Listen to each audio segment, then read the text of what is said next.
Hi everyone, आज जो discuss करेंगे वो बहुत ही इम्पोर्टेंट है और वो रिलेट करता है सेक्शन 27 से, इंडियन एविडेंस एक्ट। हम जो बात कर रहे हैं वो कर रहे हैं रिसेंट जो आपके सुप्रीम कोर्ट के जजमेंट है, रिसेंट सुप्रीम कोर्ट जजमेंट्स में, और जो आपकी जो डील कर रहा है वो कर रहा है सेक्शन 27 इंडियन एविडेंस एक्ट से। Very very very important. जैसा कि पता है कि सेक्शन 27 इंडियन एविडेंस एक्ट वो ये कहता है कि जितनी इन्फॉर्मेशन से, बिकॉज कन्फेशन के बारे में हम बात कर चुके हैं और हमें ये भी पता है कि जो कन्फेशनल जो स्टेटमेंट्स है 25, 26, 27, 24, ये जो सेक्शंस हैं ये confessional statements, inducement, threat, promise से कोई ली हुई है तो वो अलाउड नहीं होगी, पुलिस को दी हुई अलाउड नहीं होगी, सिर्फ मजिस्ट्रेट को जो दी है वो अलाउड होगी, और मजिस्ट्रेट मान लो नहीं भी है तो जो पुलिस को दी है और जिससे जो डिस्कवरी हुई है कुछ, तो सिर्फ वो अलाउड होगी, उतनी कन्फेशनल स्टेटमेंट अलाउड होगी। तो ये आई होप आपको पता होगा। लेकिन एक जो कन्फ्यूजन जो अभी आई है रिसेंट इस केस में वो आई है कि अगर जो कन्फेशनल स्टेटमेंट है, मान लो कुछ कोई भी अक्यूज्ड पर्सन है, उसने जो कन्फेशनल स्टेटमेंट है वो ऐसी लैंग्वेज में दी है जिसको अंडरस्टैंड नहीं करता,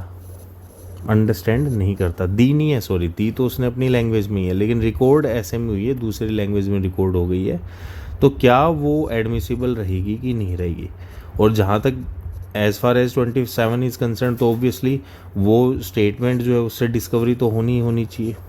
तो इसी का जवाब जो है सुप्रीम कोर्ट ने, ऑनरेबल सुप्रीम कोर्ट ने इस केस में दिया है। Siju Kurian versus state of Karnataka recent judgment है, बिल्कुल। तो इसमें हम देख लेते हैं, ऑब्जर्व कर लेते हैं। सेक्शन 27 आपको समझ आ ही गया होगा। ऑब्जर्वेंस जो बताने से पहले मैं आपको फैक्ट बता देता हूँ। इसमें जो अक्यूज था वो मलयाली था। मलयाली अक्यूज्ड ने कर्नाटका पुलिस को एक केस में स्टेटमेंट दी, और स्टेटमेंट जो कर्नाटका पुलिस ने वो कन्नड़ा में रिकॉर्ड करी। ठीक है, जो स्टेटमेंट रिकॉर्ड करी थी वो थर्ड पार्टी ट्रांसलेटर से करी थी, प्रॉपर ट्रांसलेटर की जो करने के बाद में उससे डिस्कवरी भी हुई। ठीक है, ट्रांसलेटर ने करी थी, ट्रांसलेटर को दोनों लैंग्वेजेज आती थी। उससे क्या हुआ, उससे डिस्कवरी भी हुई डेड बॉडी की। ठीक है, तो कर्नाटक पुलिस जो है, कर्नाटका पुलिस है, वो ये कह रही है कि भाई ये एडमिसिबल रहेगा। अक्यूज जो है अपील में, वो जाहिर सी बात कन्विक्ट हो गया, वो अपील में ये कह रहा है कि जो ये कन्फेशनल स्टेटमेंट जो है वो एडमिसिबल नहीं है, because the accused did not know Malayali, उसको मलयाली आती नहीं थी, देयरफॉर जो है वो स्टेटमेंट एडमिसिबल नहीं है। ठीक है, इतनी बात आपको समझ आ गई। अब ऑनरेबल सुप्रीम कोर्ट का इसमें जो जजमेंट आया है, उसमें जजमेंट में साफ साफ ये चीज़ लिखी हुई ही है कि आपकी जो कन्फेशनल स्टेटमेंट है, आपकी जो कन्फेशनल स्टेटमेंट है वो सबसे पहले आउट ऑफ कंपल्शन नहीं होनी चाहिए, वो आउट ऑफ फ्री विल होनी चाहिए, विलफुली देनी चाहिए। ठीक है, कन्फेशनल स्टेटमेंट कोई इंड्यूसमेंट, थ्रेट वगैरह नहीं होना चाहिए। ठीक है ना। अब कोई फैक्ट अगर डिस्कवर हुआ है इन इंफॉर्मेशन से supplied by the accused in his disclosure statement, वो रेलेवेंट फैक्ट हो जाएगा, वो क्या हो जाएगा, एडमिसिबल हो जाएगा, सबसे पहली बात। ठीक है, अब ये बात तो सेम ही है कि भाई कुछ नया डिस्कवर हुआ। नया डिस्कवर करने का मतलब क्या है कि without this statement it could not be discovered. तो इसमें डेड बॉडी डिस्कवर हो गई थी, डेड बॉडी डिस्कवर हो गई थी। ठीक है ना।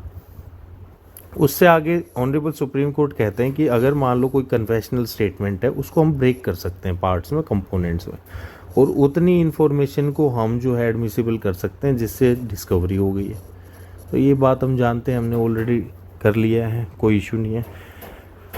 बाकी जो है सुप्रीम कोर्ट ने डिस्कस किए हैं, अर्लियर जो जजमेंट्स हैं उनको डिस्कवर किया है, और ये डिस्कवर कह रहा हूँ, डिस्कस किया है, और डिस्कस करने के बाद में इस निष्कर्ष पे पहुँचे हैं कि सेक्शन 27 के अंदर में कोई स्टेटमेंट है और वो दूसरी लैंग्वेज में दी हुई है, तो उतनी स्टेटमेंट जिससे डिस्कवरी हुई है वो एडमिसिबल होगा, एडमिसिबल होगा, प्रोवाइडेड कि वो विलफुली हो, कोई इंड्यूसमेंट, थ्रेट या प्रॉमिस ना हो, ठीक है ना। तो क्या होगा, आपका वो इसमें एडमिसिबल होगा। इस केस में इसलिए भी एडमिसिबल होगा हमारा क्योंकि जो एग्जैक्ट जो स्टेटमेंट है वो हमारी रिकॉर्ड हुई थी और ट्रांसलेटर ने हमारी एग्जैक्ट स्टेटमेंट को कन्नड़ा में रिकॉर्ड किया था। तो अक्यूज्ड का अगर कंटेंशन ये होता कि जो मेरी स्टेटमेंट उसको मैनिपुलेट करके मेरी स्टेटमेंट को कुछ और रिकॉर्ड कर दिया गया, तो शायद हो सकता है ऑनरेबल सुप्रीम कोर्ट की ऑब्जर्वेशन कुछ और होती। लेकिन merely because the confessional statement was in other language, सिर्फ इस बेसिस पे, जबकि जो है बाकी जो विलफुल भी था, इंड्यूसमेंट, थ्रेट या प्रोमिस भी नहीं था, किसी प्रकार से कोई भी उसको जो है इंड्यूस नहीं किया गया था, थ्रेट भी नहीं किया गया था, और ट्रांसलेटर का यूज़ किया गया था, प्रॉपर प्रोसीजर को फॉलो अप करते हुए उसकी स्टेटमेंट रिकॉर्ड हुई है और जिससे कि डिस्कवरी भी हुई है, तो क्या होगी, वो एडमिसिबल होगी। ठीक है ना। यहीं पे ही अगर मान लो ये कहता है कि जी मेरी कन्फेशनल जो स्टेटमेंट है उसको जो है मैनिपुलेट किया गया है, दूसरी भाषा में तो रिकॉर्ड किया ही गया है, जबकि फैक्ट्स जो उसमें रिकॉर्डेड हुए हैं वो भी क्या हुए हैं, मैनिपुलेट हुए हैं, तो शायद इसकी ऑब्जर्वेशन कुछ और आती। लेकिन उसकी कंटेंशन ये नहीं थी कि फैक्ट्स को डिस्टोर्ट किया गया है, बिकॉज डिस्कवरी तो हो ही गई थी। तो डिस्कवरी हो गई थी, उसकी मेन कंटेंशन ये थी कि मेरी जो स्टेटमेंट है वो किसी और लैंग्वेज में है, मेरे को कुछ समझ नहीं आया। तो इस केस में सुप्रीम कोर्ट की जजमेंट ये है कि इस पर्टिकुलर केस में जब ट्रांसलेटर का प्रॉपरली यूज़ हुआ था, विलफुल थी स्टेटमेंट, कोई इंड्यूसमेंट थ्रेट नहीं है, तो इस केस में क्या होगी, एडमिसिबल होगी। Merely because the statement recorded for the purpose of section 27 was in other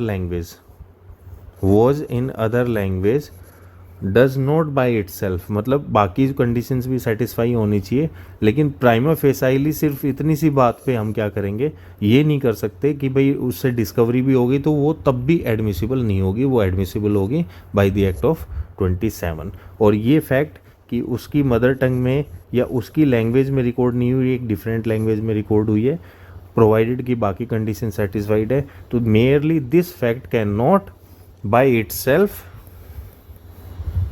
makes the statement inadmissible. ठीक है ना। तो ये सिर्फ इतना सा फैक्ट कि जो स्टेटमेंट है वो मेरी लैंग्वेज में रिकॉर्ड नहीं हुई है, इतनी सिर्फ बात की वजह से वो जो स्टेटमेंट दी है अक्यूज पर्सन ने वो इनएडमिसिबल नहीं होगी, वो एडमिसिबल ही रहेगी for the purpose of section 27 of Indian evidence act. ठीक है। सी यू इन नेक्स्ट वीडियो। ये आप जजमेंट एक बार देख लेना, और बाकी जो ऑब्जर्वेशन है सुप्रीम कोर्ट ने जो भी ऑब्जर्व किया है उसकी ऑब्जर्वेशन तक पहुंचने के लिए जो बाकी केसेस भी डिस्कस किए हैं, you can also study these cases. तो ये था रिसेंट जजमेंट। आपको ऑब्जर्वेशन आई होप समझ आ गई हो कि सेक्शन 27 के पर्पज़ से इंडियन एविडेंस एक्ट, अगर अक्यूज की लैंग्वेज में, अगर डिफरेंट लैंग्वेज में अगर रिकॉर्ड हुई है कन्फेशनल स्टेटमेंट एंड वो विलफुल है और उससे डिस्कवरी भी हुई है,